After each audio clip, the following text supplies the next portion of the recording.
Ta chia tay nhau đi nhé anh. Nghe câu nói sao nhẹ nhàng, nhưng tan đát đi tất cả những yêu thương bao ngày qua ta đã trao. Con tim anh đâu, anh không thể nghe tiếp đâu. Anh không muốn nghe những câu đau lòng nhau. Đôi ta chia tay nhưng anh thật sự không muốn vậy. Không muốn nghe em rời xa. Để mai tính đi được không? Em đừng nói, em đừng nói chỉ hơi ngừng. Từ ngày mai em cứ lặng nghiêng, em hãy bước đi nhẹ nhàng. Ngày hôm nay anh muốn cười vui, muốn bên em thêm một ngày. Và điều đó có quá khó với em không?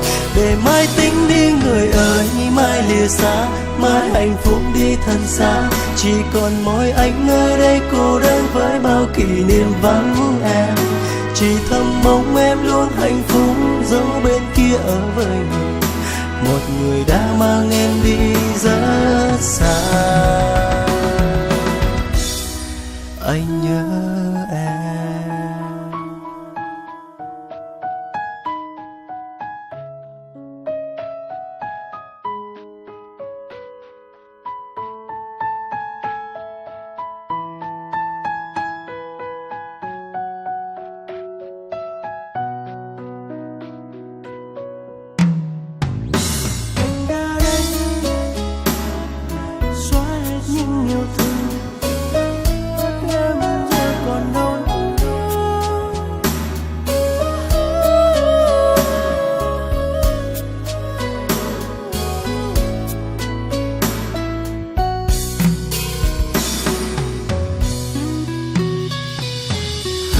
Tim anh đâu, anh không thể nghe tiếp đâu.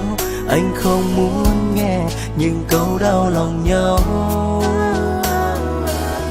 Đôi ta chia tay nhưng anh thật sự không muốn vậy.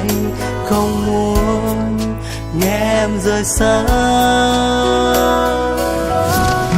Để mai tính đi được không? Em đừng nói, em đừng nói chỉ hơi ngừng.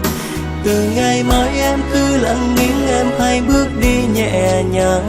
Ngày hôm nay anh muốn cười vui, muốn bên em thêm một ngày. Và điều đó có quá khó với em không?